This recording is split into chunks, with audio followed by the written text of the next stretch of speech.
Hola, buenos días a todos. Muchas gracias por asistir a este webinar sobre crecimiento digital.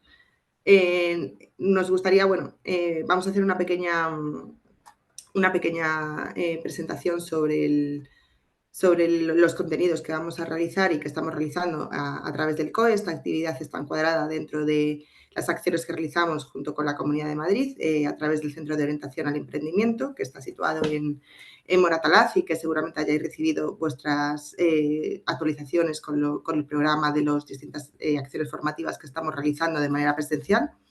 Hoy vamos a hacer esta en formato online, ya que nos parece muy interesante para que todos podáis acceder a este contenido. Y nada, comentaros simplemente que vais a continuar recibiendo las actualizaciones de los programas y de las formaciones que se van a seguir llevando a cabo y que nada, esta sesión se grabará para poder colgársela después en YouTube. En el canal de YouTube os pasaremos el enlace para que también podáis disponer de él y al final de la sesión pasaremos también una encuesta para que podáis evaluar el contenido y la duración. Además, cualquier pregunta que tengáis podéis dejarla en el chat y José Ramón, que es el ponente de hoy, podrá dar respuesta tanto a lo largo del webinar como al final. Así que nada, te dejo, José Ramón, para que comiences. Perfecto, pues muchas gracias, Ana, y bienvenidos a todos a este webinar de crecimiento digital donde vamos a ver un poco más en profundidad el caso de The Power. Antes de nada, pues bueno, me presento. Yo soy José Ramón, soy el Industry Leader de la parte de consulting en The Power Business School y además pues lidero la dirección académica en los proyectos estratégicos para programas B2B. Bueno, tengo un grado en ADE y máster en consultoría de negocio en la Carlos III, Executive Master en Marketing y Ventas en ESADE. Estuve en la Universidad de Berkeley en California haciendo un intercambio sobre estrategias de innovación y tecnologías exponenciales y a nivel profesional comencé mi carrera como consultor de estrategia en KPMG y en EY Parthenon y ya después me pasé al mundo de la educación, primero en ESADE hasta ahora aquí en The Power Business School. Aquí, si queréis, tenéis el QR para que si lo escaneáis podemos conectar por LinkedIn, que siempre es interesante. Y bueno, antes de nada me gustaría también introducir qué conceptos o qué claves vamos a ver hoy. O sea, por un lado, vamos a comenzar viendo formulación estratégica y modelos de negocio disruptivos, frente a la típica formulación estratégica clásica o los modelos clásicos como el de Porter. Vamos a ver cómo funcionan las empresas disruptivas que están moviendo un poco la aguja en el siglo XXI. Por otro lado, entenderemos y comprenderemos el punto de partida que tiene que tener cualquier compañía para que tenga éxito y después abordaremos estas palancas clave para el crecimiento en una organización y más concretamente de cómo lo vivimos desde The Power. Entonces, antes de nada, me gustaría preguntaros si conocéis The Power MBA, The Power Business School, si habéis oído hablar de nosotros. Podéis levantar la mano o escribir por el chat.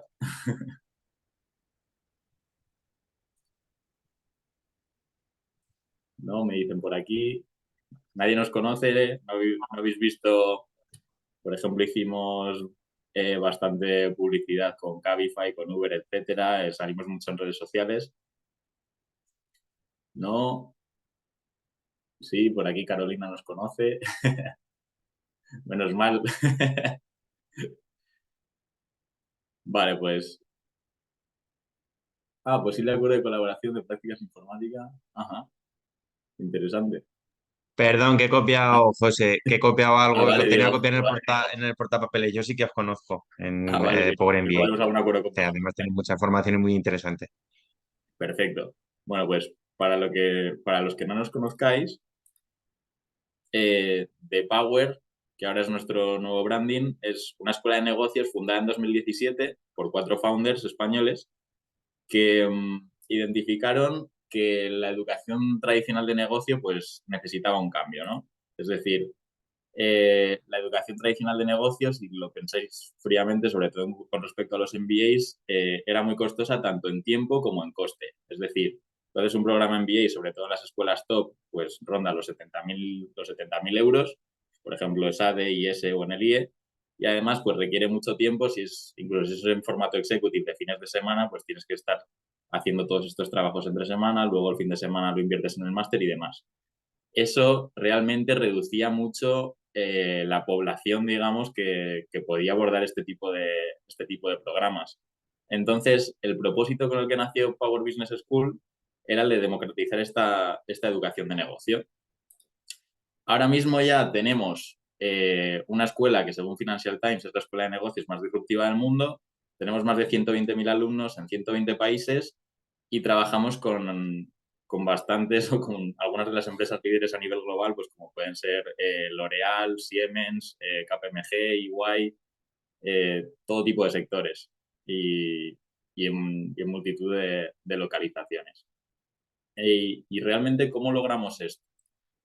Esto comenzó con una metodología innovadora en la que, mediante microlearnings de 15 minutos, podías aprender todo tipo de conceptos de negocio. Pero además, estos microlearnings tenían algo bastante diferente. Lo primero era que podían ser, eran impartidos por grandes líderes a nivel global. Pues, por ejemplo, contamos con el cofundador de Netflix, el cofundador de Tesla, el fundador de Waze, directivos de YouTube, frente a, digamos, el faculty tradicional de una escuela de negocios. Y por otro lado, era un contenido totalmente práctico, es decir, no nos perdemos en conceptos teóricos que se acaban olvidando, ¿no? Todas estas definiciones que si ahora mismo nos hiciesen un examen del colegio o de la universidad, pues probablemente nos costaría aprobar, ¿no? Pero cuando la formación es ultra práctica, realmente te permite aplicarlo en tu día a día y al final es una formación que deja huella, que la puedes interiorizar. Y por otro lado, pusimos mucho el foco en todos estos temas más de comunidad, de crear una experiencia única, no únicamente en el desarrollo de formación y de contenidos, ¿no? Sino que realmente fuese algo más interactivo y más enfocado en generar una comunidad de gente con ganas de emprender, con ganas de seguir creciendo y de desarrollar nuevos proyectos. Pero claro, realmente, ¿cómo hemos llegado hasta aquí, ¿no? ¿Qué hemos hecho para ser ahora, pues, esta escuela de negocios tan disruptiva, alcanzar tanto volumen de alumnos y tal? Para mí hay una clave en Power que es una reflexión estratégica que me parece muy interesante. O sea, si hacemos un análisis estratégico del entorno educativo, podemos utilizar, pues, la metodología clásica que habremos visto todos, ¿no? Que todos conoceremos de este gran profesor de Harvard, de Michael Porter, ¿no? De estas 5 fuerzas de Porter. Si vamos una a una, pues año 2017, sector de la educación en España. El poder del cliente. Pues realmente había mucha oferta formativa. Ya existían, por supuesto, las escuelas de negocio top, este top 3 de IS, del IE, de SADE, pero aparte pues teníamos otras escuelas de negocio como ESIC, como EAE o escuelas incluso más tradicionales o enfocadas en grado, como podía ser la Universidad de Comillas, es decir, ICADE, o la Universidad Carlos III, Pompeu Fabra, etc. Entonces, el cliente realmente sí que tenía donde elegir. El poder del proveedor, pues realmente el número de doctorados en España va reduciéndose y al final los doctorados, digamos, son el proveedor por excelencia, ¿no? El docente típico. Los nuevos competidores entrantes, pues si analizamos el sector, si queremos formar una nueva escuela de negocios, existen bastantes barreras de entrada, ¿no? O sea, empezando por esos grandes campus, pues por ejemplo me viene a la mente la Torre del IE, es bastante complicado, ¿no? Y sobre todo ya si entramos en otros temas como pueda ser la marca o el alcance, el conocimiento, etcétera. Y la amenaza de productos sustitutivos, pues aquí hay una clave que es que en realidad si necesitas un máster para acceder a un grado, para acceder a ciertas posiciones, pues poco sustitutivo vas a encontrar a priori, ¿no? Y por último, la naturaleza de la rivalidad. Pues, con todas estas barreras de entrada y con todos estos players, si realmente hacemos el análisis estratégico, parece una temeridad entrar en este sector, ¿no? A priori no, no parece que tenga mucho sentido si lo analizamos desde esta perspectiva clásica que nos han enseñado en la universidad. Entonces, claro, yendo más específicamente a los programas MBAs, que fue nuestro primer programa. Estos programas de 70.000 euros, super top, donde buscan los mejores perfiles, etcétera, o estos otros programas un poco de perfil un poco más bajo, que también vienen un poco con la misma promesa, pero tampoco llegan a alcanzarlo. En cuanto al cliente, ¿cuál era el perfil típico de un MBA, de un candidato para MBA? Se hablaba de una edad media de en torno a 29 años. Para los formatos executive de fin de semana y demás, pues era un poco más elevado, en torno a 34 o 35. Mínimo 6 años de experiencia laboral relevante. Esto es en empresas o en sectores tipo consultoría, banca, es decir, sectores de alta remuneración y compuestos relevantes. Y aquí un poco dato más de insider del sector de por qué hacen esto. Generalmente por temas de rankings de Financial Times, etcétera. O sea, todas las escuelas buscaban estar súper bien posicionadas en el ranking de Financial Times, que al final es como el factor diferencial, uno de los factores claves de compra a la hora de estos másters, y se fijan mucho, o los factores clave de estos másters son tu salario anual, el crecimiento que hayas tenido, etcétera. Entonces, no les interesa contar con perfiles que a lo mejor a priori por su background no tienen tanto potencial, y buscan pues perfiles que incluso sin ese máster habrían desarrollado una carrera profesional de alto impacto, y el máster, pues bueno, viene a poner esa marca, más que otra cosa, esa marca de la universidad, y acelerar todo ese proceso, ¿no? Entonces, ¿cuál es el perfil de un MBA? Pues yo, por ejemplo, era ese perfil de máster, de experiencia en consultoría, de ganas y ambición de crecer, de invertir lo que fuese necesario, etcétera. Pero claro, de repente, si hacemos todos estos análisis, el tamaño de mercado es bastante reducido porque no hay tantos perfiles pues relativamente jóvenes que quieran invertir ese dinero, que vengan de estas industrias y demás. Existen muchas barreras de entrada, como comentábamos, como la inversión inicial, los permisos para operar como universidad en España, el tema de la marca, que al final es fundamental porque quien más, quien menos hace un máster de este tipo por esa muesca en el revólver, ¿no? Por esa marca en el currículum. Entonces, ¿cómo se originó esto de Power, ¿no? ¿Cómo en este entorno pudimos crear pues un programa que llegase a tanta gente y que fuese todo un éxito y que nos posicionase, pues como estamos ahora, como una de las empresas candidatas a ser un unicornio dentro del entorno startup? Pues si volvemos un poco a analizar esto, ¿no? Los clientes tradicionales serían estos, sobre todo jóvenes ambiciosos y con ganas de crecer, pero aquí entra un factor o una de las claves con la que quiero que os quedéis hoy, que es el de los no clientes. O sea, si analizas el tamaño de mercado, realmente el tamaño de mercado de clientes tradicionales es muy, muy, muy reducido frente a todos esos no clientes o personas que tradicionalmente no estarían interesadas en cursar un MBA o cualquier máster relacionado con el mundo de los negocios. O sea, básicamente todo el universo en comparación con estos primeros, ¿no? En cuanto a tamaño de mercado. Pero entonces, claro, ¿cómo llegamos a estos no clientes? Por un lado, en Power eliminamos la parte más de campus, no tenemos ninguna torre, no tenemos esos grandes edificios, no tenemos estos estrictos requisitos de admisión de que vengas ya pues me invento, de McKinsey, de Banco Santander, siendo un manager y con una experiencia bastante potente. Y por otro lado, eliminamos la oficialidad de nuestros títulos, porque esto requería muchísima burocracia, un coste más elevado, menos flexibilidad a la hora de actualizar los contenidos porque tendrían que estar pasando una validación constante, y realmente lo que buscábamos era todo lo opuesto, ¿no? Es decir, aumentar ese enfoque práctico y eliminar tanto contenido teórico, que es lo que vemos sobre todo en los grados, aumentar esa flexibilidad y esa conveniencia a través de estos microlearnings de 15 minutos, que lo puedes hacer pues mientras vas en el metro de camino al trabajo o cuando estás ahí tirado en el sofá, que muchas veces se consume tipo Netflix, ¿no? Conseguimos reducir el precio, es decir, frente a un MBA tradicional, pues de los 70.000 euros del IES o los 20.000 euros de SIC, inicialmente era un programa que se lanzó a 500 euros, y el tiempo necesario para completarlo. Al final, un poco en línea con lo otro. no tienes que, con 15 minutos al día puedes ir avanzando y lo completas.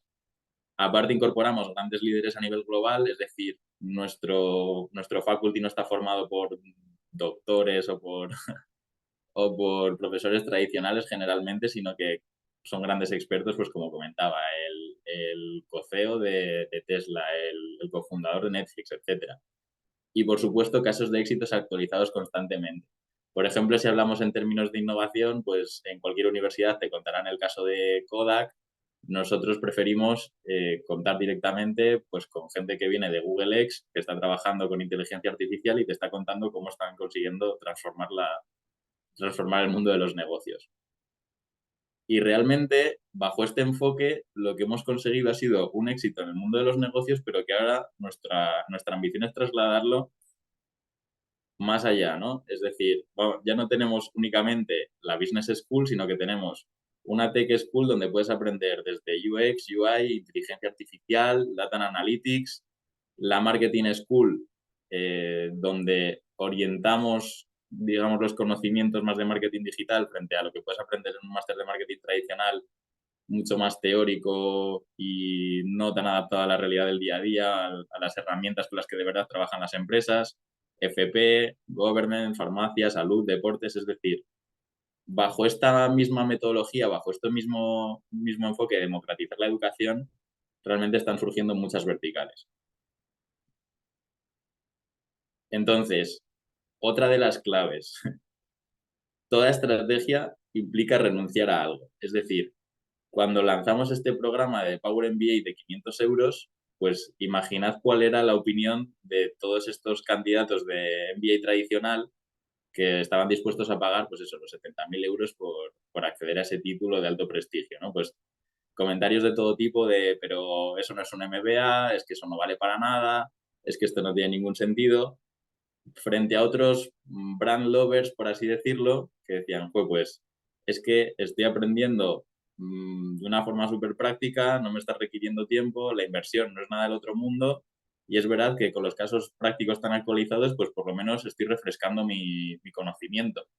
Entonces, había casos de uso de radicalmente todo tipo, ¿no? Desde perfiles que a lo mejor habían estudiado, por ejemplo, ciencias de la actividad física y querían ver cómo desarrollar un negocio de entrenamiento personal, por ejemplo, hasta directivos que pues habían, la última vez que estudiaron igual hacía 20 años y no estaban tan al tanto de todos estos nuevos modelos de negocio o de todos estos casos prácticos más actualizados. Entonces, hay un ejemplo que me gusta mucho de esto, que es el de Southwest. No sé si habéis escuchado hablar de Southwest. Por poner un poco en contexto, Southwest es como el precursor de Ryanair, ¿no? Es una empresa, una aerolínea americana que se decidió a eliminar casi todos los servicios adicionales de cuando compras un billete de avión, ¿no? Y de este modo, pues reducir el precio. Posteriormente, pues eso, digamos que Ryanair se inspiró en ellos. Y hay un caso que cuentan de una cliente de Southwest que no paraba de escribir cartas quejándose absolutamente de todo. No me gusta el uniforme que llevan las azafatas. Es que no me gusta que no haya zona VIP. Es que no me gusta que no pueda elegir el asiento. Es que no me gusta nada. Hasta que esta carta llegó al CEO de Southwest y su respuesta es esta que me parece brillante. Estimada señora Crabapple, la echaremos de menos con afecto, Herb. ¿Qué es lo que ocurre? Cuando aplicamos una estrategia de estas, la segmentación es mucho más estricta. Es decir, tenemos que ser conscientes de que estamos eliminando, por así decirlo, a muchos clientes para los que realmente nuestra propuesta de valor no tiene ningún sentido. Y tenemos que asumirlo. Quizás es complicado porque parece que el dinero se vaya por la puerta, pero es lo que hace que vengan otros muchos clientes. Comenta por aquí Silvina que el resultado de la mayoría de los usuarios dirá realmente. Pues sí, efectivamente. Quiero poneros otro ejemplo de esto para que veáis que realmente no todo tiene que ir orientado a reducir el precio, sino que en este caso es todo lo contrario. Y es un ejemplo que me gusta mucho, que es el del Circo del Sol. sea, si pensamos en un circo tradicional, ¿qué ha hecho el Circo del Sol para posicionarse pues casi como el circo de referencia a nivel mundial y una de las compañías líderes dentro del mundo de los espectáculos, ¿no? Pues si lo analizamos detenidamente, han eliminado los espectáculos con animales y no cuentan con grandes estrellas, con grandes actores, con grandes artistas. O sea, realmente su plantilla está formada más por el anonimato, por así decirlo, ¿no? Han aumentado la calidad artística y teatral frente a un circo tradicional donde a lo mejor están domando leones. Todas las historias tienen como una temática, un hilo narrativo, tienen alguna trama pues más envolvente. Por supuesto, han aumentado el marketing, pero eso ya yo creo que ha venido también por el propio crecimiento que han tenido. Han reducido los costes por no contar con animales ni grandes estrellas y, por supuesto, han incorporado elementos de teatro, de danza y tienen producciones en lugares fijos que esto, pues tradicionalmente en los circos no ocurría. Tanto Power como el Circo del Sol son ejemplos de lo que llamamos Blue Ocean Strategy. Es decir, en lugar de competir en mercados tradicionales donde ya están todas las empresas posicionadas, donde realmente pues, nos damos de leches, por así decirlo, por lograr esa cuota de mercado, por lograr ese crecimiento, lo que hacemos es ir a esos no clientes que tradicionalmente no habrían tenido en consideración esta serie de productos o de servicios y crear nueva demanda. O sea, al final lo que estamos haciendo no es repartir la tarta, sino hacer la tarta más grande y, por supuesto, como somos los nuevos entrantes, pues ganamos toda esa cuota, por así decirlo, ¿no? Este concepto viene de INSEAD Business School, ellos tienen hasta un edificio con este nombre y realmente es una de las claves de la formulación de negocio actual, ¿no? Como hemos visto el Circo del Sol, hemos visto Power, pero si pensamos, por ejemplo, en Netflix, es un poco un caso similar, ¿no? De cómo eliminan sucursales, cómo incrementan esa flexibilidad, etcétera. Es decir, si realmente, donde realmente hay clientes insatisfechos o hay demanda de una forma satisfecha de una forma no óptima, existen grandes oportunidades que dan espacio a este tipo de innovaciones. Entonces, una pregunta interesante aquí es, vale, pues, ¿cómo surgen estas ideas, no? Y este para mí es el éxito o la clave del éxito fundamental de cualquier organización que se menciona mucho, pero luego es difícil de aplicar, sobre todo en las compañías grandes, ¿no? Que se pierde más el foco. Y para mí es esto que comenta Jeff Bezos. No nos obsesionamos por la competición o por la competencia, nos obsesionamos por nuestros clientes. Es decir, nuestros clientes son leales hasta que alguien les ofrece un servicio mejor. Entonces, ¿cuál es la lección de esto? Enamórate del problema, no de tu producto. O enamórate de tu cliente, no de tu producto. ¿Qué es lo que ocurre? Muchas veces estamos súper enfocados en lo que está haciendo la empresa de enfrente, que nos está robando clientes, que nos está quitando cuota, que parece que va a sacar un producto mucho mejor, cuando realmente si ponemos en el foco las necesidades de nuestro cliente y somos capaces de innovar, de entender cuáles son sus necesidades más profundas, de saber realmente por qué nos está comprando, vamos a ser capaces de, en cierto modo, despreocuparnos un poco más de la competencia y tener ahí cierta ventaja competitiva. El cliente es cliente solo en el momento que compra, después no sabe. Me parece muy buena frase, Rubén. De hecho, pues lo que se dice siempre, ¿no? Que el cliente es infiel por naturaleza y es radicalmente así. Por eso, volviendo a este ejemplo de Jeff Bezos, me parece muy interesante la estrategia que sigue Amazon en Amazon Web Services, que por si no lo conocéis, Amazon Web Services es la línea de negocio de tecnología de Amazon que venden servicios cloud de todo tipo.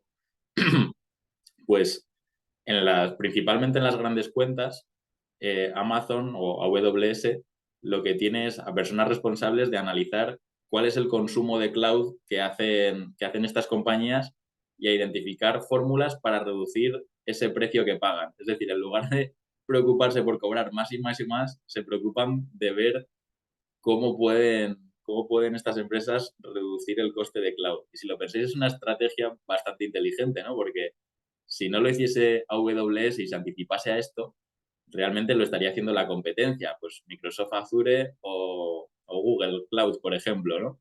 Entonces, ahí se anticipan y además de aportar valor, pues tienes una excusa para estar constantemente hablando con el cliente, buscando nuevas soluciones y mostrando que ese interés de que ellos paguen menos y de que las cosas vayan mejor es real. Así es una de las claves de generar una relación estratégica con tus clientes, ¿no?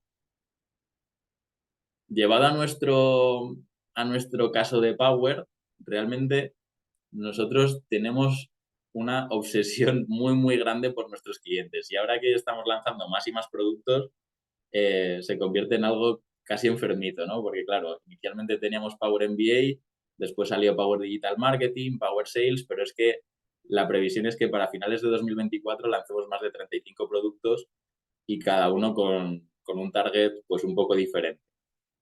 En lo que a mí compete, por ejemplo, que llevo los programas tanto de B2B como B2C en el sector de consulting, como exconsultor estoy totalmente obsesionado por entender a esta clase de gente. Es decir, ¿qué necesidades tiene un consultor? ¿En qué piensa un consultor? ¿Qué le motiva? ¿Qué le haría, pues por ejemplo, en el caso de un programa B2B, ¿no?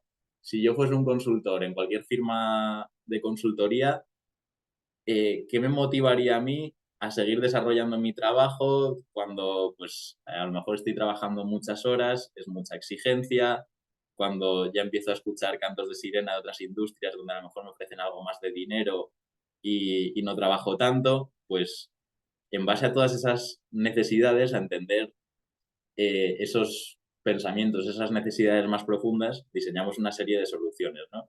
Por ejemplo, en el caso de los consultores, tenemos muy identificado que se valora mucho el tema de la comunidad, el tema del networking, todas estas palabras, ¿no? Como after work. Es decir, cuando hacemos un programa in company con cualquiera de estas consultoras, desarrollamos una marca específica del programa, nombramos in company ambassadors, que al final son personas dentro de la organización que se encargan de generar comunidad, hacemos un montón de eventos, llevamos a líderes para dar charlas, por supuesto, después con sus correspondientes cervezas. Eh, Intentamos que este título, el título que puedan obtener, pues por ejemplo, sea un Consulting MBA o algún programa que de verdad pueda tener cierto impacto en el currículum, ¿no? Porque realmente no consideramos que este tipo de perfiles quisiera estar más tiempo o quisiera sacrificar una oferta por un título que no tuviese ese impacto. También el hecho de incorporar temáticas que puedan aplicar en su día a día y que sean interesantes, no contenidos aburridos y sin ningún tipo de orden y estructura, que es lo que le suelen brindar estas firmas normalmente. Entonces, preferimos tratar temas de inteligencia artificial aplicada a la consultoría o todos estos temas de nuevos modelos de negocio que también refresquen un poco esa visión y les den nuevas ideas que aplicar en sus proyectos. Entonces, la clave de la que nace cualquier compañía del mundo es esta obsesión por el cliente. ¿Y a qué me refiero con enamórate del problema y no de tu producto? Que es que, ¿cuántas veces vemos emprendedores que dicen, es que he diseñado un producto que es espectacular, esto es la leche. Con esto el mercado me invento, de la automoción es que va a cambiar totalmente. Cuando luego realmente el factor número uno, según las estadísticas, por el que fallan los nuevos productos es que no resuelven ninguna necesidad. Es decir, estás tan centrado en una idea que a ti te parece espectacular, que te parece algo muy disruptivo, algo que no se ha visto nunca, pero no te has centrado en entender a ese cliente, en hablar con él, en decir, oye, tú realmente a esto le ves utilidad, pagarías por esto incluso, ¿no? O sea, este tipo de conversaciones cuesta bastante tenerlas y luego analizaremos un poco más por qué. Entonces, volviendo al caso de Power, realmente poniendo al cliente en el foco y, y con esta evolución, o sea, imaginad cómo han cambiado las cosas de 2017 a 2023, pandemia de por medio, existen nuevas necesidades, por supuesto, si abordamos nuevos colectivos o nuevos nichos, estos nichos tendrán ciertas especificidades, ¿no? Pues, ¿qué hemos hecho? Ya no nos centramos únicamente en este formato de microlearning de 15 minutos enormemente práctico y que puedes ver desde el móvil. Ahora también, por ejemplo, para el sector tech, lo que hemos desarrollado son bootcamps. ¿Qué son estos bootcamps? Pues son programas formativos en los que la metodología cambia radicalmente porque puedes hacer sesiones en directo un poco como en el gimnasio, ¿no? Que tú ves que todos los días de la semana hay Zumba, hay Pilates y hay CrossFit, pues aquí a lo mejor hay desarrollo de Java, programación C++ y clase de UX. Y todas las semanas, de lunes a viernes, durante 12 horas, tienes clase de los diferentes temas que cubra el programa. Así mantenemos la flexibilidad, pero también tenemos esa interacción en directo que, que también aporta muchísimo valor. Por otro lado, también estamos incorporando títulos oficiales. Hemos visto, sobre todo en programas de acceso a determinadas industrias, por ejemplo, estamos desarrollando un máster en fashion o estamos desarrollando el máster de acceso a consulting. Para este tipo de programas, realmente las empresas que van a contratar a nuestros alumnos sí que valoran el título oficial. Entonces, estamos trabajando en colaboración con otras universidades para dar esta oficialidad a los títulos. No va a ser en todos, sino en aquellos donde realmente tenga sentido, o en aquellos donde efectivamente el cliente lo demande o sea importante para él, bajo esta obsesión. Por otro lado, pues formación en directo, pero ya no solo online, sino también presencial. ¿Qué ha pasado después de la pandemia? Hemos acabado todos un poco hartos de pantallas, ¿no? Al final, ese contacto que se genera en clase, ese ambiente, esa atmósfera, es difícil de replicar bajo una pantalla. Entonces, creemos mucho en los formatos híbridos, donde tú puedas adquirir los conceptos principales a tu ritmo en estas clases de 15 minutos en formato self-paced, digamos, ¿no? En formato asíncrono, pero que luego puedas compartir experiencias, aprendizajes, que puedas aprender junto a tus compañeros y decir, pues mira, yo este concepto lo estoy utilizando en el día a día así y el otro día con un cliente utilicé este framework y me parece la leche y tal. Incluso también colaboramos con escuelas de negocio tradicionales. Por ejemplo, en este caso de la formación presencial y la formación en directo, desarrollamos sesiones con simuladores de gestión, como por ejemplo con Harvard Business Publishing, que hay un simulador que nos encanta, que es el del Everest. ¿En qué consiste esto? Pues una vez que han completado ese módulo online sobre liderazgo, por ejemplo, desarrollamos una sesión en directo, normalmente unos 30 participantes, que los dividimos en grupos de 5 personas. Estos grupos de 5 personas tienen un objetivo común, que es escalar el Everest, con la particularidad de que cada una de estas 5 personas tiene un rol diferente. Pues, por ejemplo, tenemos al líder, tenemos un fotógrafo, tenemos un deportista, tenemos una persona preocupada por el medio ambiente, tal. Y cada una de estas personas tiene una agenda o unos objetivos que son ocultos para el resto. Entonces tienen que ir como, bueno, por poner el ejemplo, ¿no? El deportista recibe una bonificación, un premio económico si bate el récord y sube a la cima lo más rápido posible, mientras que el fotógrafo tiene una prima si logran hacer las mejores fotos. Entonces su interés es ir parándose en cada sitio y tomarse el mayor tiempo posible. Entonces, claro, se produce ahí como un choque que podría producirse en cualquier organización o en cualquier equipo por esa información asimétrica, por esos objetivos un poco contrapuestos, tienen que ver cómo repartirse los recursos y al final de la sesión hacemos un debriefing de, oye, ¿cuáles son las lecciones aprendidas? ¿Cómo aplicaríais esto en vuestra organización? Es decir, hemos evolucionado bastante de ese programa original a lo que somos hoy en día, pero manteniendo el ADN de poner al cliente en el foco, de democratizar la formación de negocio, de adaptarnos de adaptarnos a sus necesidades. Pero claro, hemos visto un poco toda esta parte más estratégica, de alto nivel, de cómo podemos formular un modelo de negocio disruptivo, si lo queremos llamar así, de cómo estas teorías económicas clásicas como la de Porter, pues igual ya no son tan vigentes y hay nuevos enfoques que pueden ser útiles, pero realmente todo esto que estamos comentando no sería nada si no hay... A ver, ponedme por el chat qué creéis que es necesario para que todo esto tenga algún sentido. O a ver, si queréis hablar, que alguien se anime.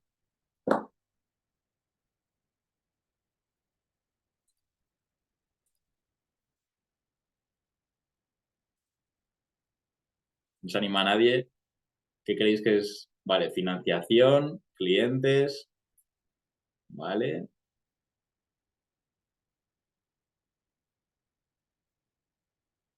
Un buen servicio, vale. Producto. Para mí la clave es que si no hay ejecución, efectivamente, Jorge, si no hay ejecución, nada de esto tiene sentido. Puedes plantear el mayor plan estratégico, un plan estratégico de 200 páginas, estar 3 años en tu laboratorio, si quieres, formulando estas estrategias de negocio, todas las ideas súper maravillosas y un business plan detallado de cuáles van a ser los cash flows de aquí a 2035. Pero realmente, si no hay ejecución, nada de esto no sirve absolutamente para nada. Entonces, para mí otra de las claves de la diferencia entre quizás Power y el resto de startups y las compañías tradicionales, ¿no? Por ejemplo, imaginad que esta idea de negocio que hemos visto de Power, de democratizar la educación de negocio como la conocemos, de lanzar estos microlearnings, de ir hacia estos no clientes, ¿cómo lo harían, por ejemplo, estas compañías? McKinsey, Santander, Siemens, me vale cualquier compañía grande, IBEX, no IBEX, española, internacional, lo que sea. Por experiencia en consultoría, normalmente cómo se trabaja en estas grandes empresas es, vale, pues hemos leído 25.000 reportes, estamos al tanto de las noticias, conocemos el sector del M&A, hemos identificado una oportunidad, pues por ejemplo eso, en el sector de la educación.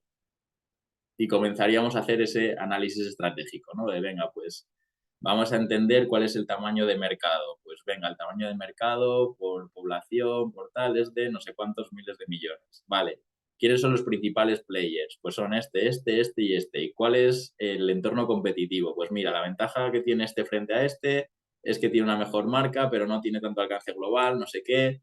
Tiene este portfolio de programas, de productos y una serie de análisis infinitos hasta la última coma para ver si realmente esto tiene o no tiene sentido, ¿no? Frente a compañías como Power o como realmente funcionan estas tecnológicas como Google y Uber, que es una tecnología mucho más clean. O sea, por ponerlo en contexto, estos son los 4 founders de Power. Realmente, como empezó Power, fue con Borja Danero, que es este de aquí, que si habéis visto vídeos de Power, probablemente os suene la cara porque Power MBA comenzó con él. Comenzó con Borja en el salón de su casa, una casa por aquel entonces de unos 50, 60 metros cuadrados, con un croma verde detrás, explicándote las 5 fuerzas de Porter. Claro, realmente, si no hubiese hecho esto y hubiese lanzado un producto rápidamente, todo habría quedado en una simple idea que a lo mejor habríamos desechado bajo ese paradigma tradicional de la estrategia y por el hecho de comenzar a lanzar este producto de esta forma, se pudo validar rápidamente que efectivamente había una demanda, ¿no? Que había un público ahí que decía, pues me gustaría aprender de negocio, no me supone una inversión muy grande, creo que las habilidades de negocio son súper buenas para cualquier perfil, independientemente de su sector, de su nivel profesional, etcétera. Y gracias a esto lo que se hizo fue ir iterando. Es decir, de ese programa grabado, pues no con el móvil, pero casi, con un micrófono literalmente de 30 euros en el salón de su casa, se pudo ir evolucionando hasta lo que somos hoy, que contamos con este estudio propio, que colaboramos con Harvard, que tenemos unos equipos de grabación pues muy potentes, que hacemos sesiones en directo, etcétera. Pero todo esto por este mindset puro de ejecución. Para mí personalmente, viniendo de este otro mundo mucho más corporativo, eh, supuso como un cambio muy drástico, ¿no? De, joder, en lugar de hacer estos análisis donde realmente miras a ver si hay agua en la piscina, donde pasan 2 meses, donde quieres sacar todo súper perfecto y tal, una vez que entras en Power, la mentalidad es como, joder, pues mira, creo que hay un público, por ejemplo, el máster de Fashion. Tiene pinta de que hay un público de personas de entre 22 y 26 años que les interesa este sector, sobre todo el sector del lujo, que quieren trabajar en Loewe, etcétera. Parece que hay ciertos másters sobre esto. Pues mira, en lugar de estar haciendo unos análisis durante 6 meses, vamos a contactar con las mejores personas, vamos, con los grandes líderes del sector, vamos a hacer un programa rápidamente y vamos a testear si de verdad hay ese interés o no. Así es como funciona, es pura ejecución. Y para poder testear esto, porque claro, si simplemente nos lanzamos a la piscina, te puedes dar la leche, por así decirlo, pero no aprendes, ¿no? Entonces, es interesante hacer esto de una forma ordenada. Es decir, yo por mucho que me digan que ejecute, a mí me gusta seguir teniendo mis frameworks y mis modelos mentales que me ayuden a hacer las cosas de una forma ordenada y que de verdad haya aprendizajes. Esto es lo que llamamos NTP-MA Framework. No está pensado mucho en marketing, pero vais a entender rápidamente a qué hace referencia a cada letra. En primer lugar, tenemos cuando queremos lanzar una idea, ¿no? Tenemos que asegurarnos, tenemos que validar que hay un nicho, es decir, personas que comparten el mismo problema. Vamos a llevarle un ejemplo súper terrenal, ¿no? Por así decirlo. Imaginad que eres un entrenador personal y quieres lanzar una solución, pues, para gente de entre 25 y 35 años que trabaja muchas horas, me invento, en consultoría, en despachos legales, en auditoría, etcétera, en servicios profesionales. Y que es gente que realmente tiene poder adquisitivo, que no tiene tiempo y que tampoco le gusta ir al gimnasio, porque el gimnasio, pues estás todo el día encerrado en la oficina y lo último que te apetece es seguir encerrado en esa cueva, ¿no? En ese gimnasio. Entonces, lo primero que hay que validar es que hay un nicho que comparte ese mismo problema. ¿Cuál sería el segundo elemento que habría que validar? La transformación, es decir, que esas personas de verdad quieren transformarse, quieren salir de esa situación. Por ejemplo, volviendo a nuestro caso, ¿no? Estas personas de entre 25 y 35 años que trabajan muchas horas, que sienten que no están nada en forma y que de verdad quieren transformarse y quieren, pues eso, ponerse en forma y estar bien para el verano. ¿Qué es lo siguiente que habría que validar? El precio, es decir, por esa transformación están dispuestos a pagar un precio, que luego ya veremos cuál es, si es alto, si es bajo, etcétera. Una vez que ya sabemos que hay un nicho de gente que tiene un problema, que quiere salir de ese problema y que está dispuesto a pagar por ello, tendremos que validar que nuestro producto o servicio funciona y les encaja. Todo esto al final es mediante conversaciones con nuestros clientes, es decir, cuanto más cerca estés de tu cliente, cuanto más hables con él, especialmente en fases iniciales, más vas a aprender y más vas a poder iterar. Y el último concepto o el último elemento que habría que validar sería el de la adquisición. Es decir, que el coste de adquisición de estos clientes sea menor que el de los ingresos. O sea, que básicamente que ingresemos más de lo que nos cuesta adquirir un cliente.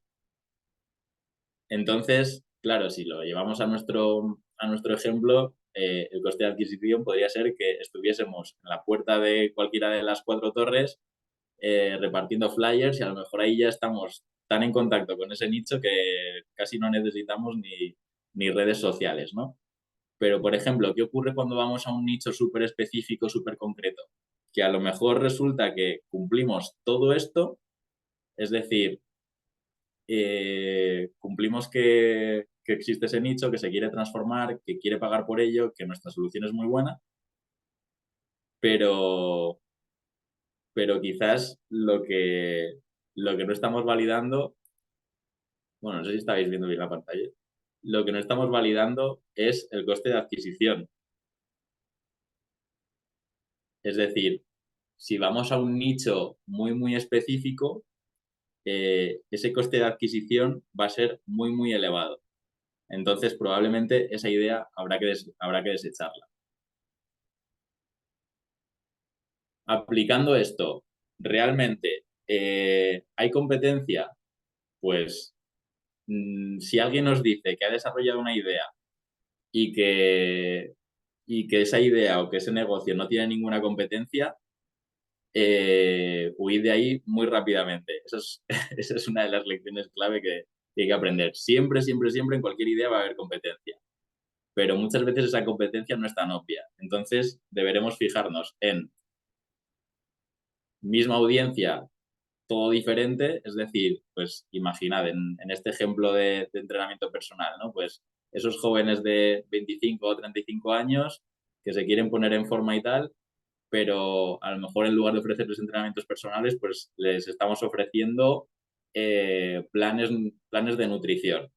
Al final, el bolsillo, por así decirlo, al que estamos atacando es el mismo, es un bolsillo, por así decirlo, enfocado a la salud, pero, pero realmente es todo diferente. Luego sería diferente producto, pero mismo price point, es decir, entrenadores personales que están ofreciendo pues estos mismos planes de entrenamiento, pero bueno, diferente producto, mismo price point. Podríamos estar hablando, al contrario, de gimnasios frente a nuestro entrenamiento personal, por así decirlo, pero al mismo precio. Y ahora sí, mismo producto, diferente price point, eh, están ofreciendo exactamente nuestro mismo producto o servicio, pero a lo mejor uno más premium y otro mucho más barato. Entonces, ahora sí, vamos a ver cuáles son las que considero que han sido las claves principales del crecimiento dentro de Power.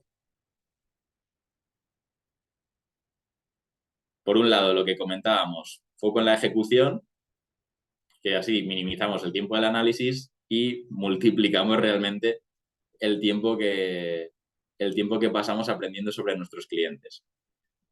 ¿Por qué nos cuesta ejecutar?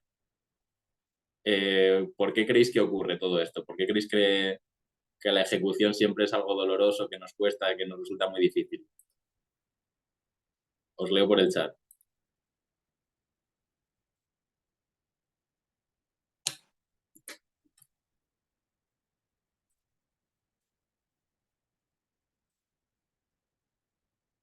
A ver. Uy,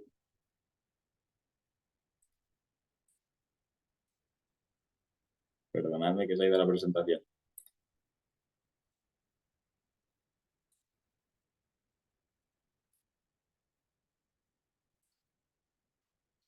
A ver. Temor al fracaso, no manejamos bien la incertidumbre, toda ejecución cuestiona riesgos. ¿A qué te refieres con eso, Silvina? O sea, no manejamos bien la incertidumbre, es toda la razón. Desconocimiento.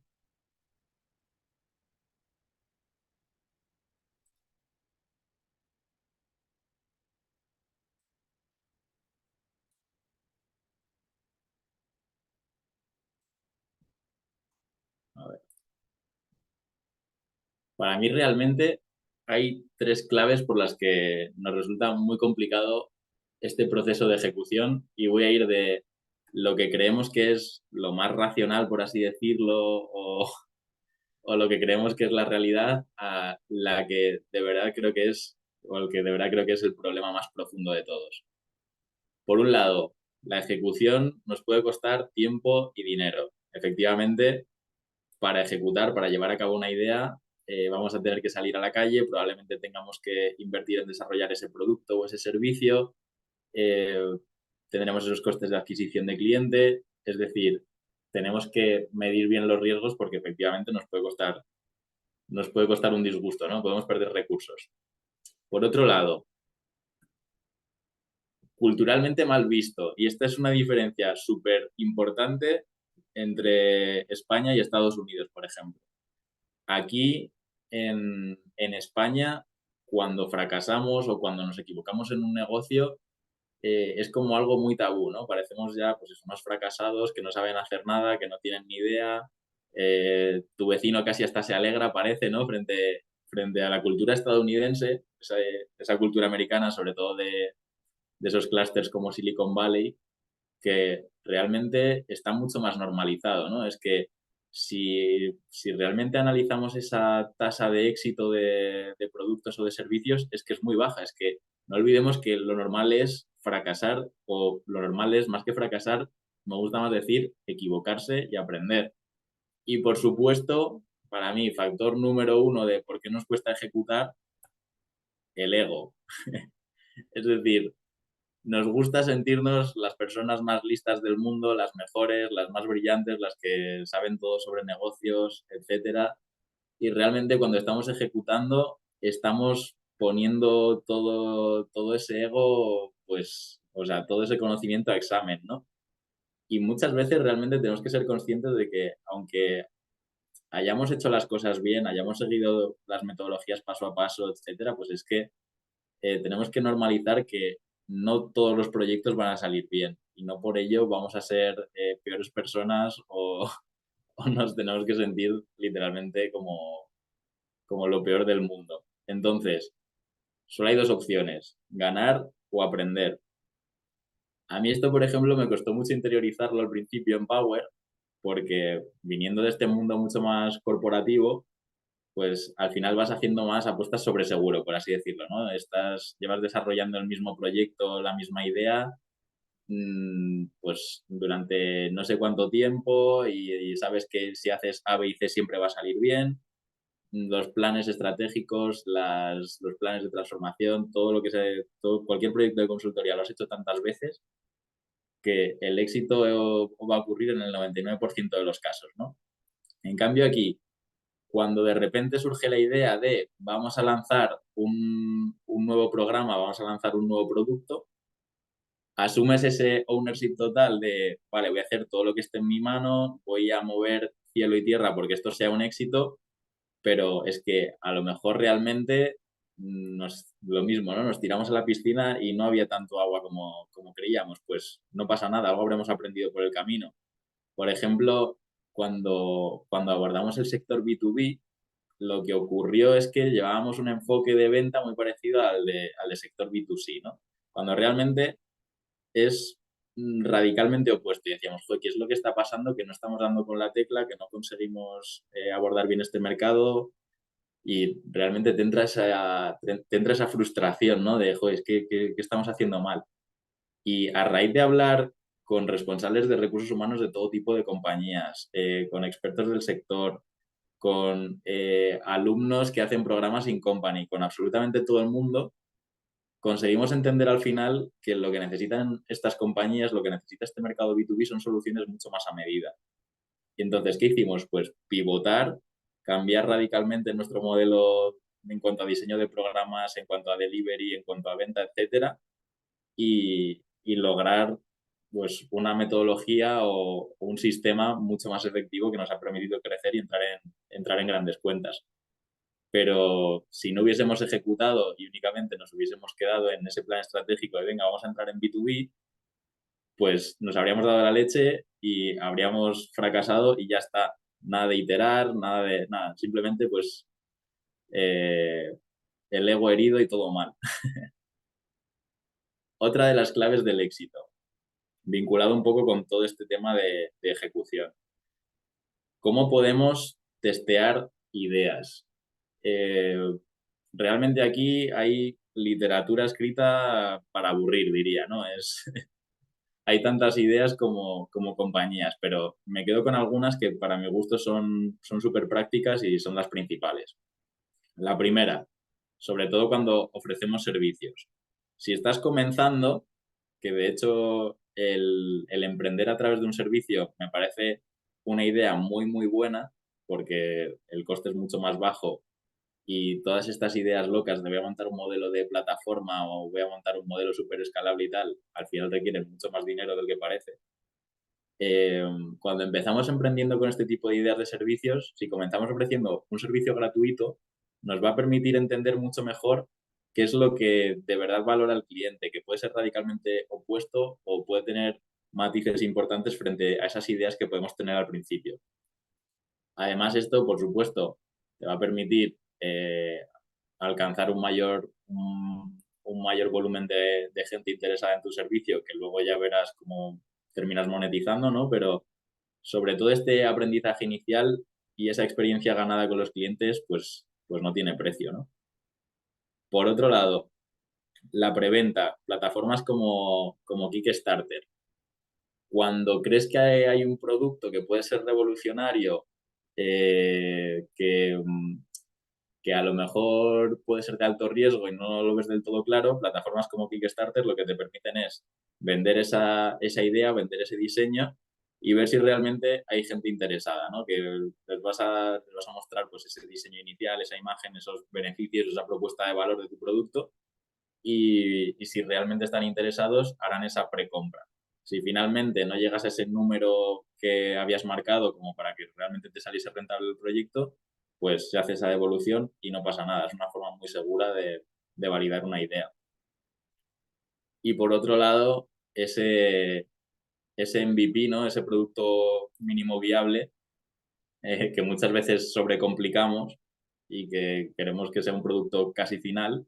Hay un concepto que me gusta mucho de Amazon que es el Minimum Lovable Product, producto mínimo como que amas, por así decirlo, que sería un poco más desarrollado, mejor look and feel, porque muchas veces todos estos perfiles super startups, por así decirlo, son bastante estrictos con el tema del MVP. Es decir, si no existiesen los coches, el MVP de un coche sería un patinete, cuando realmente poco tiene que ver un patinete con un coche, ¿no?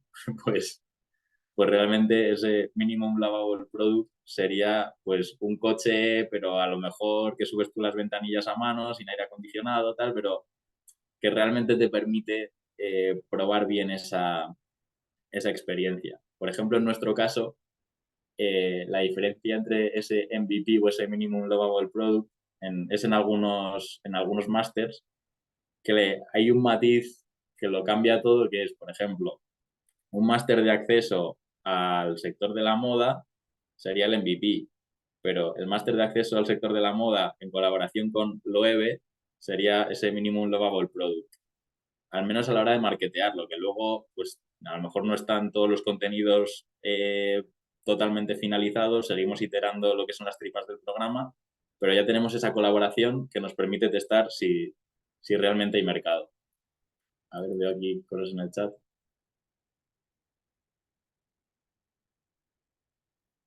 Resumiendo, miedo al fracaso, efectivamente. La plataforma para testar ideas es Kickstarter. No sé si puedo escribir. Kickstarter.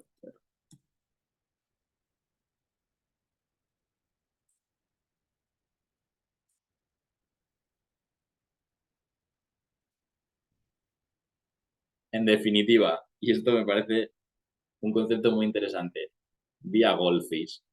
El Goldfish, que es este pez, no recuerdo cuál era la traducción exacta, creo que era como la carpa dorada o algo así, decían que era el animal más feliz del mundo porque su memoria se limita a 10 segundos. Es decir, todo lo que transcurre pasados esos 10 segundos se lo ha olvidado totalmente.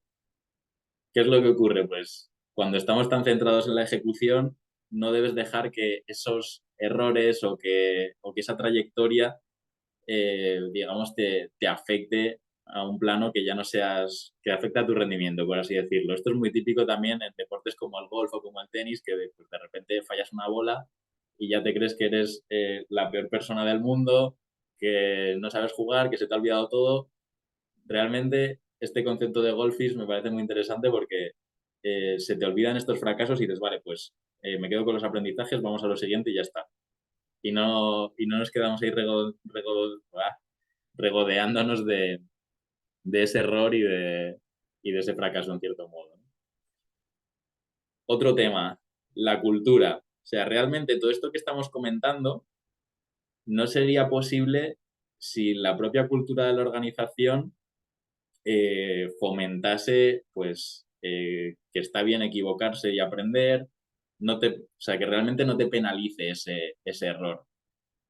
Y me gusta mucho esta frase de Peter Drucker, que es uno de los padres del management moderno, que es que la cultura se come la estrategia para el desayuno, ¿no?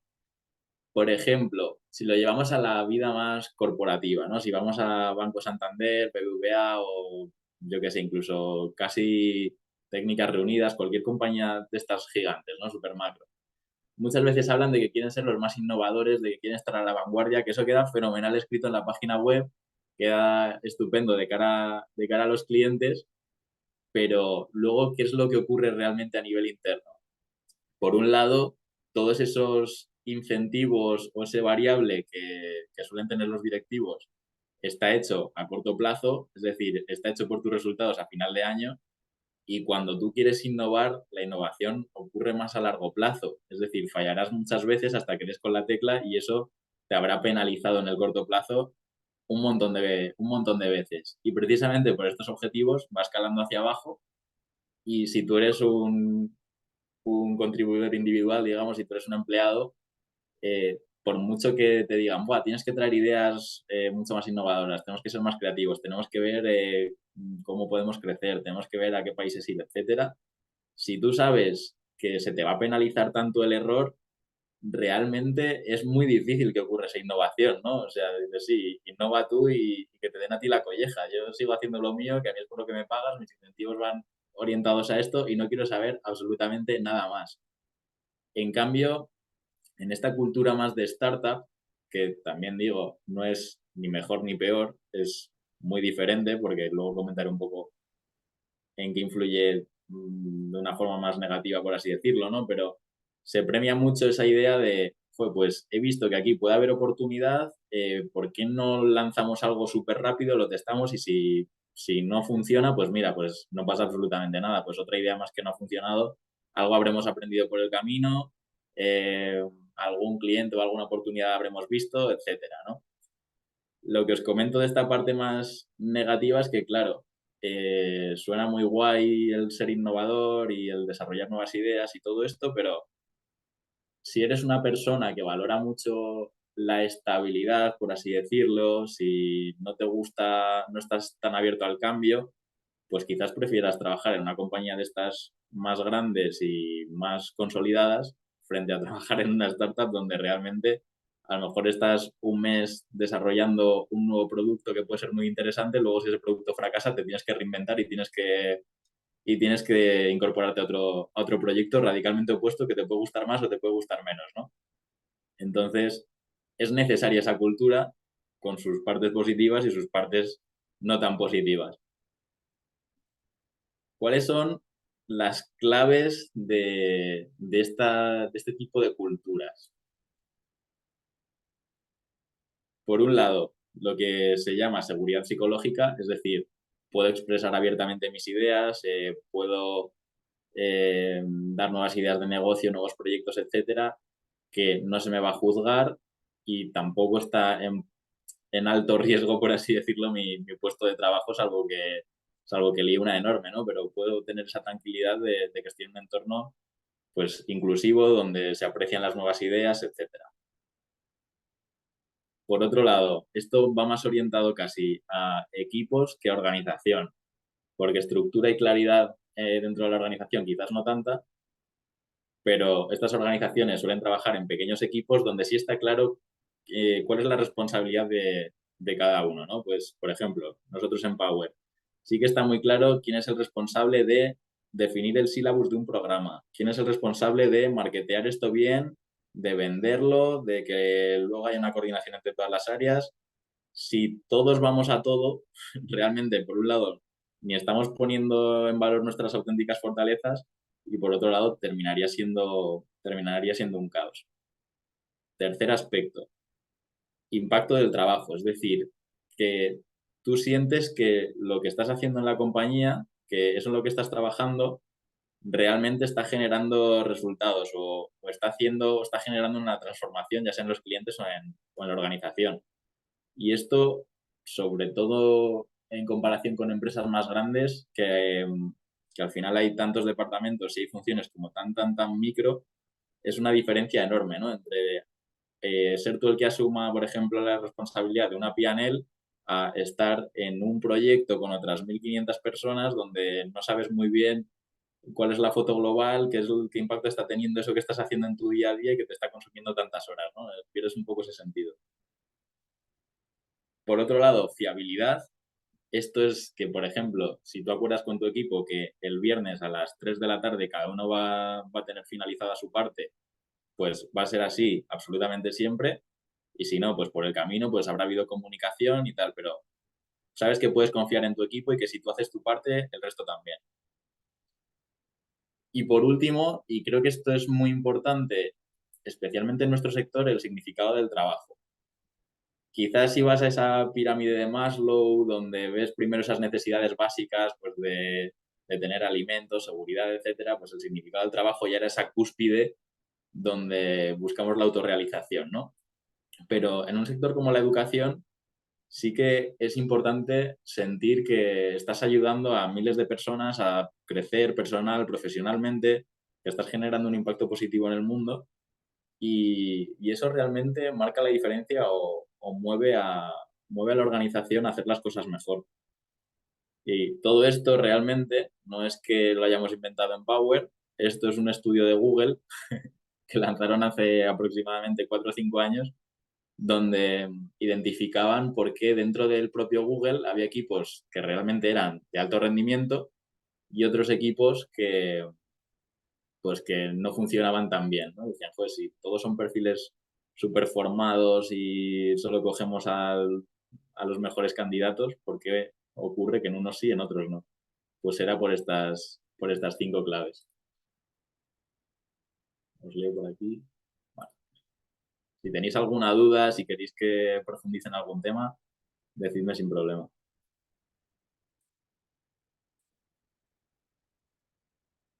Otro tema, que lo he comentado un poco por encima antes. ¿Por qué funciona una organización que pues, a lo mejor antes podíamos ser considerado startup, ahora ya somos más scale-up, es decir, ya hemos tenido cierto crecimiento, hemos generado resultados positivos, etcétera, ¿no?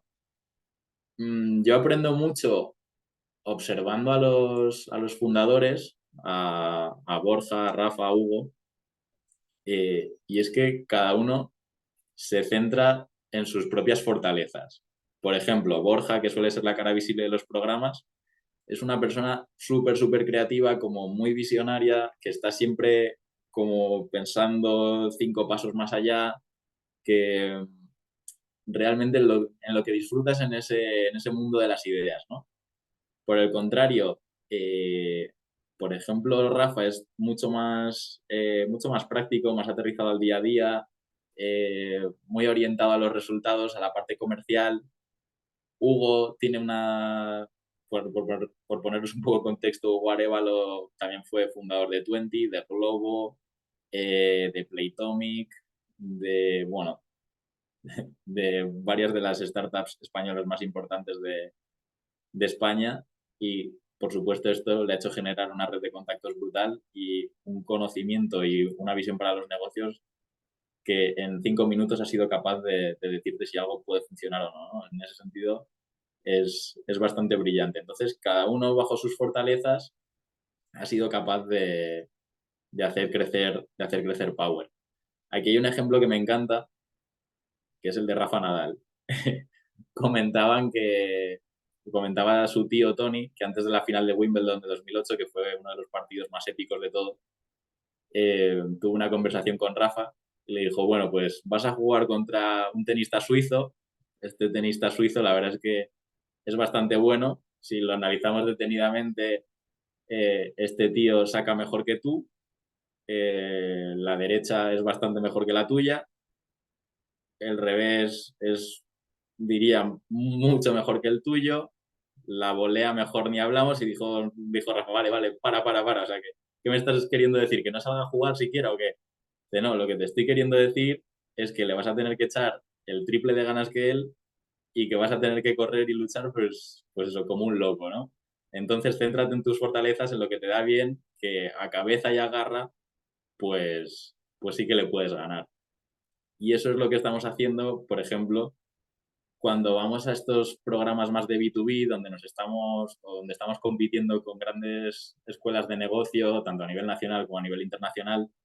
Por ejemplo, estamos compitiendo con el IE, estamos compitiendo con ESADE, en algunos programas con INSEAD, con estas grandes escuelas de negocio. decimos, vale, pues ellos tienen unos campus más grandes, tienen estos profesores que son rockstars, digamos, en su campo, aunque nosotros tengamos los líderes para la parte asíncrona, ¿no? Pero en la parte síncrona no contamos con ese faculty, pero nosotros tenemos cosas que nos hacen muy diferentes y que yendo hacia nuestras fortalezas realmente suponen una diferencia en esos clientes que realmente lo valoran, ¿no? Por ejemplo, nosotros trabajamos muchísimo toda la parte de branding de los programas, nos gusta que la experiencia de los participantes sea espectacular ya desde antes de incorporarse. Es decir, si tu empresa apuesta por Power, vas a recibir una cajita dándote la bienvenida con todo el merchandising del programa, con un QR donde se te van a enseñar un teaser, donde, o sea, toda la experiencia está súper pensada en hacer que el cliente, o sea, que el estudiante se sienta realmente especial, que luego pueda compartir experiencias con sus compañeros, que puedan colaborar, que se lo pasen bien, por supuesto que aprendan. Si nos enfocamos en estas fortalezas, realmente somos diferentes. Y es que ha ocurrido en muchos clientes que a lo mejor estaban acostumbrados a contratar, pues eso, programas más tradicionales de grandes escuelas de negocio y, y lo que querían era algo distinto, como por quitarse el polvo de encima, por así decirlo, ¿no? Sobre todo en organizaciones más grandes como Siemens, que dicen, jo, es que no queremos algo rancio, ¿no? Queremos algo disruptivo, queremos algo muy diferente, queremos algo más innovador. Y bajo esta innovación realmente es donde nos hacemos fuertes y donde disfrutamos. Y lo mismo, volviendo al anterior, ¿no? Cuando estamos diseñando todo este Student Journey, eh, nos abrimos totalmente en canal a decir ideas súper locas, que a lo mejor algunas son una auténtica tontería, pero disfrutamos en el proceso, ¿no? Después, otra de las claves del éxito, que esto quizás ya es más, no sé si decir transaccional o puede ser más obvio, más complicado, pero efectivamente el tema de la network, el tema de la red. Me gusta mucho esta frase de Your network is your net worth. ¿Y por qué realmente? Pues no solo por lo más obvio de lograr financiación, etcétera, sino que realmente el hecho de tener una potente red de contactos lo que nos permite es identificar oportunidades, validarlas cuanto antes, colaborar con otras empresas o con otras entidades educativas que a lo mejor de otra forma habría sido imposible. No hay que negar que la red de contactos es un factor determinante cuando queremos emprender. Y sí que es cierto que hay dos momentos en los que queremos tirar mucho de red de contactos, que es uno cuando queremos emprender y dos cuando queremos cambiar de trabajo. Y quizás el error es acordarnos únicamente de, de nuestra red en esos momentos, ¿no? Cuando realmente la necesitamos. Y es que la red de contactos es algo que deberíamos estar generando en nuestro día a día, todo el tema de marca personal, todo el tema de acudir a eventos, el de estar en contacto con nuestros clientes o con el entorno en el que queremos desarrollar nuestro negocio, nuestro ámbito personal. Realmente es algo que va a marcar la diferencia, que nos va a permitir ir mucho más rápido y que puede ser la diferencia entre sobrevivir o no, literalmente. Entonces, si lo llevamos puramente a esa adquisición de fuentes de financiación, si queremos desarrollar nuestra red, está bien pensar, vale, ¿cuáles son los factores clave que determinan que alguien quiere invertir en tu negocio? Por un lado, le tenemos que presentar que el mercado en el que operamos es interesante, es decir, es un mercado amplio o un mercado grande y la tendencia de ese mercado está en crecimiento. Por otro lado, que contamos con un equipo potente, de nuevo, aquí vuelve a ser importante el tema de la red, pero se genera ese círculo virtuoso, ¿no? Si tenemos un equipo potente, probablemente esa red se expanda y el expandir esa red nos permitirá todavía más generar un equipo más potente. Y por otro, la tecnología. Esto, según los expertos de Silicon Valley, allí en Berkeley, todo el mundo hablaba de estos tres factores, de mercado, equipo y tecnología, casi por ese orden, determinarán que podamos acceder a fuentes de financiación y que podamos ampliar nuestras redes o por el contrario, permanecer un poco estancados. Pero realmente aquí como consejo principal es que no esperéis a generar una red cuando la necesitéis, sino que comencéis hoy mismo tanto a trabajar vuestra marca personal como a trabajar vuestra red. Y luego hay un factor que, por supuesto, no podemos olvidar nunca. A ver, a ver si se os ocurre. Ponedme por el chat qué creéis que puede ser.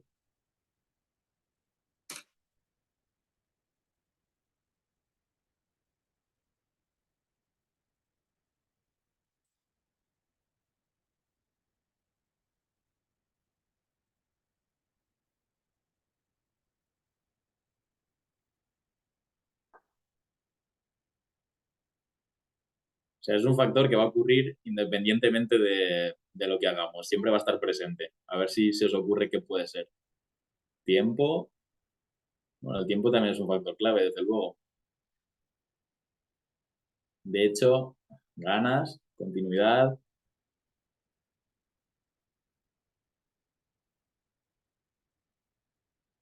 Todas son correctas, ¿eh? Por supuesto, por supuesto las ganas son importantes. Tiempo y continuidad para mí va bastante de la mano, que ocurre mucho sobre todo en temas de inversión.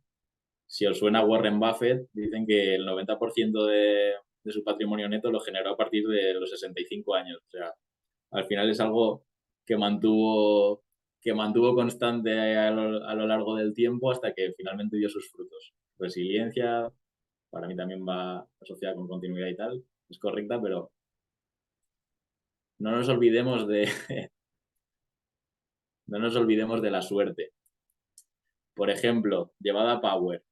En el año 2017 el crecimiento estaba siendo bastante bueno, pero ¿qué ocurrió en el año 2019? De repente, pandemia, todos a casa y todo el mundo queriendo, por un lado, gastar su tiempo en algo que hacer cuando estábamos encerrados en casa y por otro, como la situación era bastante incierta, el hecho de que nos queríamos seguir formando, queríamos seguir aprendiendo.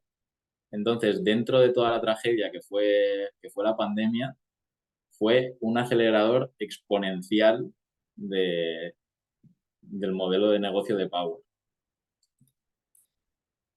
No sé si conocéis este concepto de serendipia, que es esa circunstancia de encontrar por casualidad algo que no se buscaba. Pues, según los expertos, el 70% de las transiciones profesionales se deben a la serendipia, según Rafael Sarandeses, que es un experto en temas de desarrollo profesional. Yo aquí en este porcentaje de transiciones profesionales también incluiría la identificación de oportunidades de negocio, que muchas veces aparecen donde y cuando menos te lo esperas. Yendo a casos específicos de serendipia, por ejemplo, hablan de Johnny Depp, que estaba saliendo, él tenía un grupo de música y estaba saliendo con la hermana del batería de este grupo. Pues esta chica era maquilladora profesional y fue la que le animó a comenzar esa carrera en el mundo del cine. Y no fueron precisamente 5 años de escuela de interpretación ni un plan súper detallado a 10 años, ¿no? Sino que fue ese factor de serendipia. John Grisham, que también es uno de los autores más importantes de todo Estados Unidos, sobre todo relacionado con la novela negra, la novela policíaca y tal, era abogado y tras escuchar el testimonio de uno de los casos que tenía que defender a una chica, sintió esa inspiración y dijo, pues creo que voy a comenzar a escribir.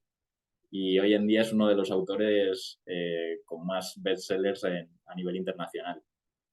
Y luego lo que os comentaba de The Power, ¿no? De ese factor que por muy bien que hagas las cosas, siempre puede ocurrir algo, tanto para bien o para mal, que acelere o que frene absolutamente todo.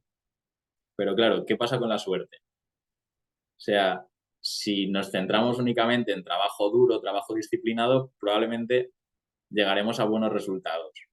Pero esos casos de ultra éxito suelen ir asociados a una alta varianza. Entonces, la pregunta clave es, ¿podemos trabajar la suerte? ¿Qué pensáis?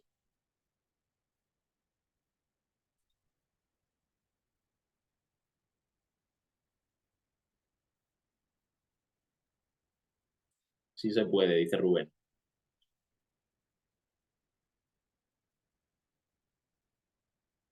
Bueno, bien, me gusta ver que sois optimistas, que creéis que se puede trabajar la suerte.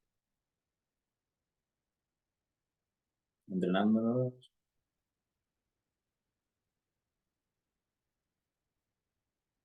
Hay que tratar de estar en el lugar adecuado, en el momento adecuado. Esa es una reflexión muy buena.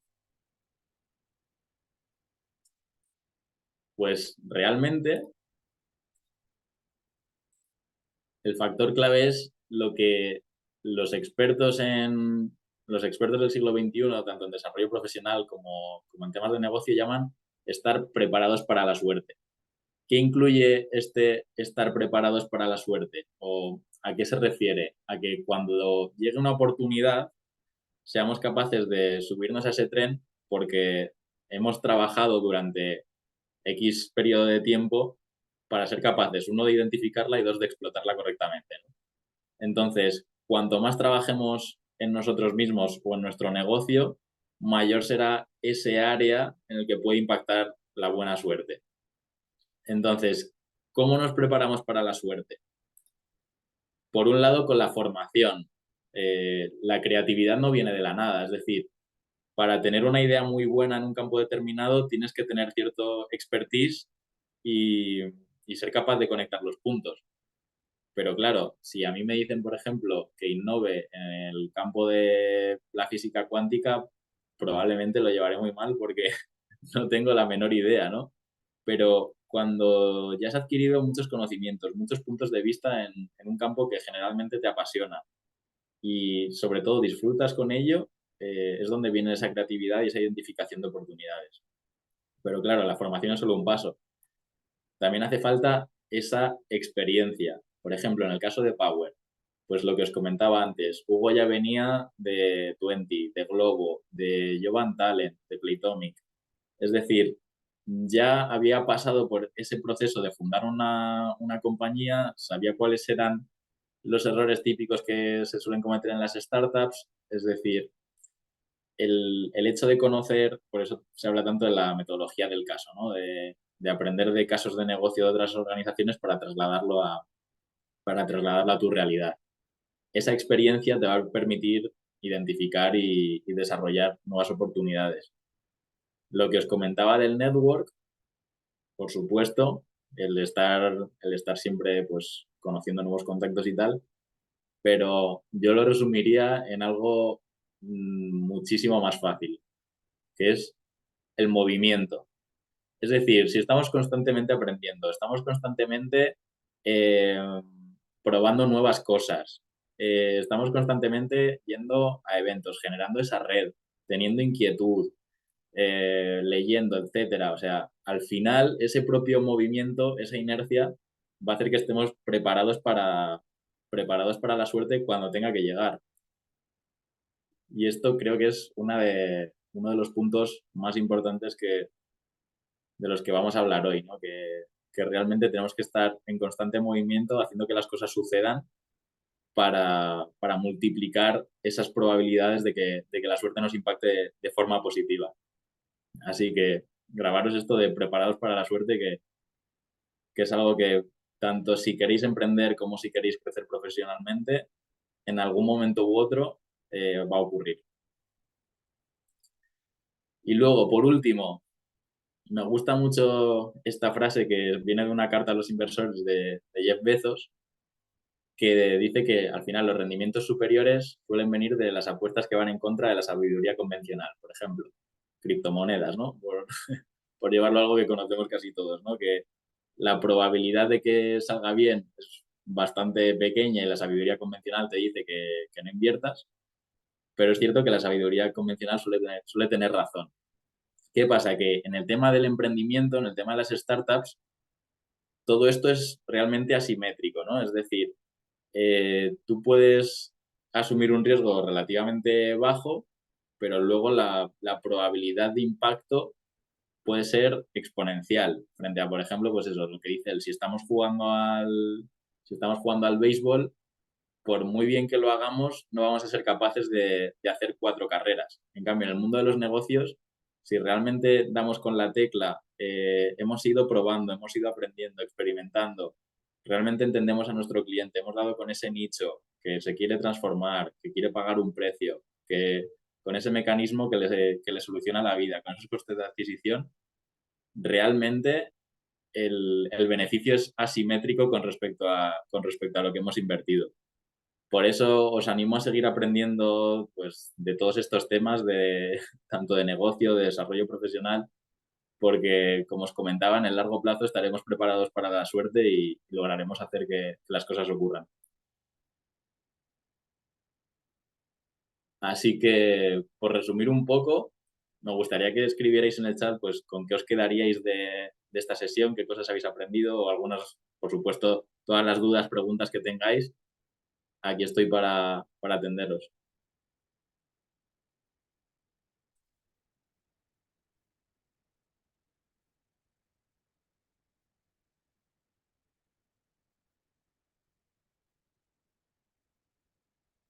Si no hay dudas ni nada, decidme en una palabra o en una frase con qué os quedáis de todo esto que hemos visto, antes de haceros un resumen en 3 bullets.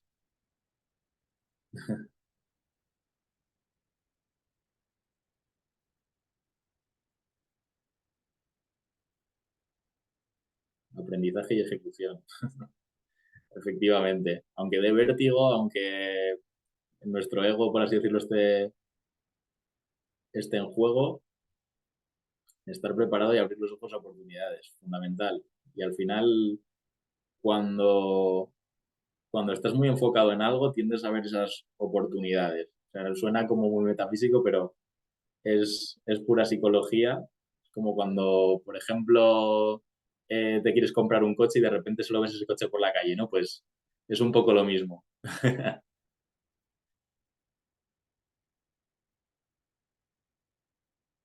Rubén, he aprendido que hay mucho que aprender, eso me encanta. En esa vivimos constantemente, que al final hay tanto que aprender y por eso es importante también el poner foco y el aprender a decir que no a ciertas oportunidades para aprender realmente en aquello que nos va a generar cierto impacto y en aquello que nos pueda dar resultados. Formación y ejecución continua, correcto.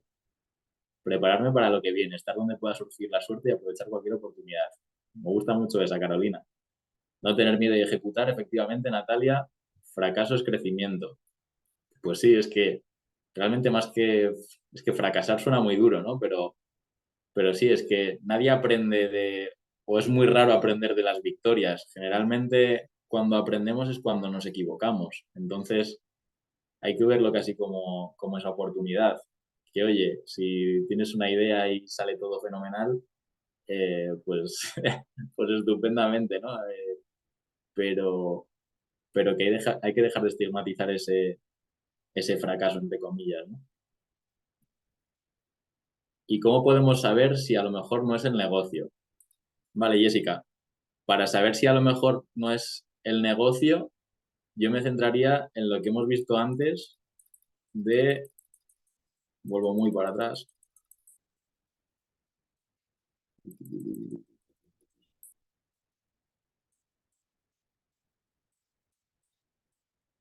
no, eh,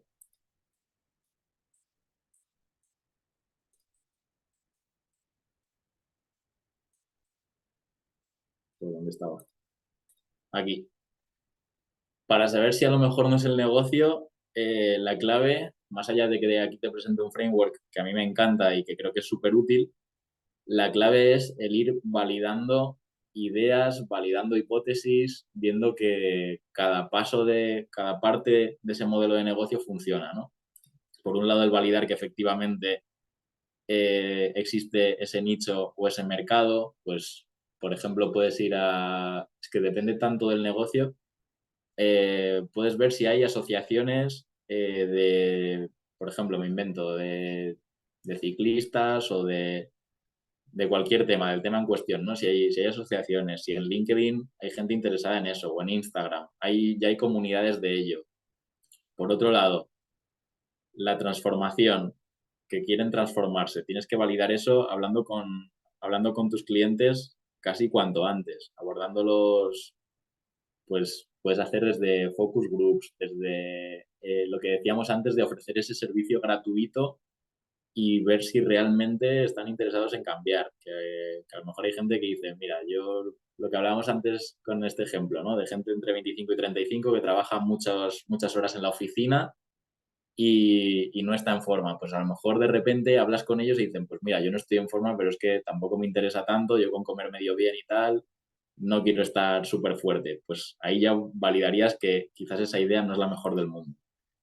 Que están dispuestos a pagar por ello, es decir, que por esa transformación quieren pagar, que tu producto o servicio funciona y que puedes llegar a ellos de una forma rentable.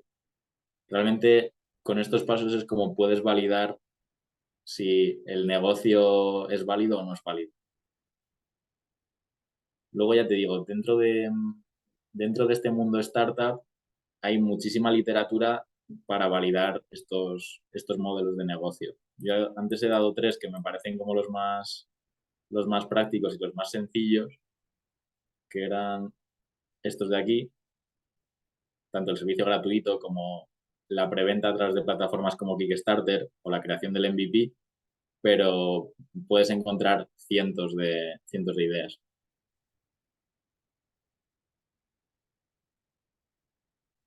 ¿Alguna duda más?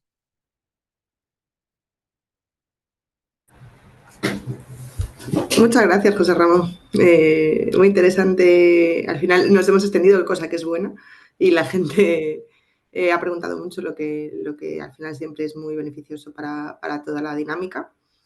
Y nada, agradeceros a todos pues vuestra presencia en este webinar y para lo que necesitéis, pues os podéis poner en contacto directamente con nosotros desde KPMG para cualquier duda o sugerencia que tengáis. Os vamos a pasar ahora también el enlace a la encuesta y se subirá esta sesión se subirá tanto a YouTube como a la presentación al Hub virtual. Así que ya tenéis el chat en el cuestionario y podéis darnos vuestro feedback, que siempre agradecemos. Y nada, una vez más, muchas gracias, José Ramón, y esperamos volver a contar contigo. Muchas gracias a vosotros, un placer. Hasta luego. Chao.